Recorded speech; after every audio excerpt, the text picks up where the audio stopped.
উত্তর চব্বিশ পরগনার গুমা এক পঞ্চায়েতের উপপ্রধান ও তৃণমূল নেতা বিজন দাস খুনের মামলায় অভিযুক্ত গৌতম দাসকে যাবজ্জীবন কারাদণ্ডের নির্দেশ দিল বারাসত জেলা আদালত। বৃহস্পতিবার এই রায় ঘোষণা করেন বারাসত আদালতের সপ্তম অতিরিক্ত জেলা বিচারক প্রজ্ঞা গার্গী ভট্টাচার্য হোসেন। আদালত সূত্রে জানা গেছে, জমি সংক্রান্ত বেআইনি কাজের বিরুদ্ধে আওয়াজ তোলার জন্যই গৌতম দাসের রোষের শিকার হন বিজন দাস। 2024 সালের 25শে ফেব্রুয়ারি একটি দলীয় কর্মসূচি শেষে তৃণমূল কর্মী তুহিন দত্তের বাড়িতে বসে থাকার সময় খুব কাছ থেকে গুলি করে খুন করা হয় বিজন দাসকে। ঘটনার 25 দিন পর ভারত বাংলাদেশ সীমান্তের ঘোজাডাঙ্গা এলাকা থেকে গৌতমকে গ্রেফতার করে পুলিশ। 2024 সালের মে মাসে গৌতমের বিরুদ্ধে চার্জশিট জমা দেয় পুলিশ। এরপর সেই বছরেই 25শে নভেম্বর উচ্চ আদালত থেকে জামিন পান গৌতম। জামিনে মুক্তি পেয়ে তিনি নিহত বিজনের কন্যা কোয়েনা দাসকে সাক্ষ্য না দেওয়ার হুমকি দেন। এই ঘটনায় ফের গ্রেফতার করা হয় গৌতম এবং তারপর থেকে জেল হেফাজতেই ছিল সে। মঙ্গলবার অবশেষে আদালত গৌতমকে দোষী সাব্যস্ত করে।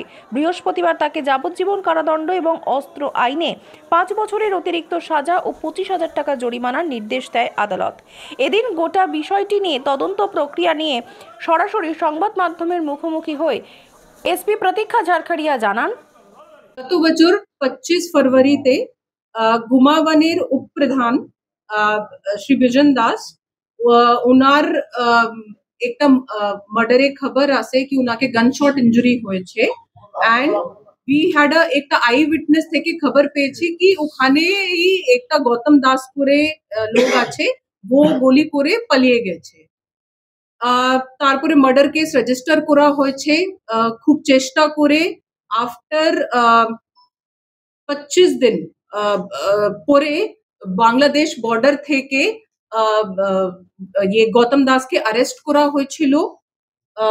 এর কেস জন্য একটা এসআইটি ফর্ম করা হয়েছিল, which was in direct supervision of myself, NMR CI, OC Ashoknagar and আমার ট্রায়াল মনিটরিং টিম সবাই ছিল। for within 90 days 22/5 আমি চার্জশিট জমা দিয়েছি এই কেসে। নেক্সট মান্থে জুন মাসে ये কমিটমেন্ট হয়েছে। চার্জ ফ্রেম হয়েছে এর 16/8-এ।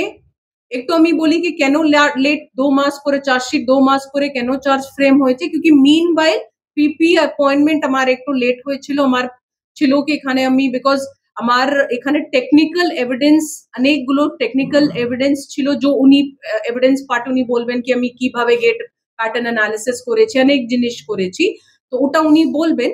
तो फॉर दैट वी वांटेड कि विभास चैटर्जी ये केस एज स्पेशल पीपी उनी दौरान तो उनार अपॉइंटमेंट जन्नो हमारे एक लेट হয়েছে।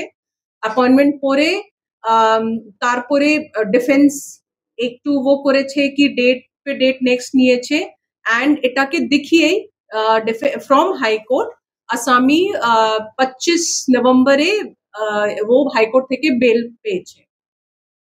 তারপরে we went to supreme court, আমি স্পেশালি পিটিশন করেছি और একটা অর্ডার নিয়ে এসেছি ফর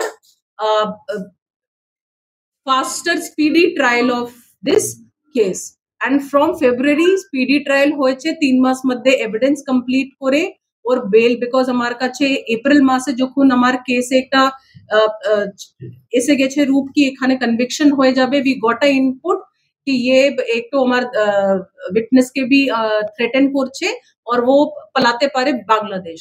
তারপরে একটা কেস করে ওকে আমি ওর বেল ক্যান্সেল করিয়েছি and within 2 months আজকে ওর সেন্টেন্স অ্যানাউন্স হয়েছে, rigorous life imprisonment পেয়েছে ও and I think this is a very good success story for Barasat PD কি যেখানে আমার मतलब থাকতে থাকতেই আমার একটা কনভিকশন হয়ে গেছে और আমার ট্রায়াল মনিটরিং আমার যে থানা আছে ওসি সিআই সবই খুব খেটেছে এখানে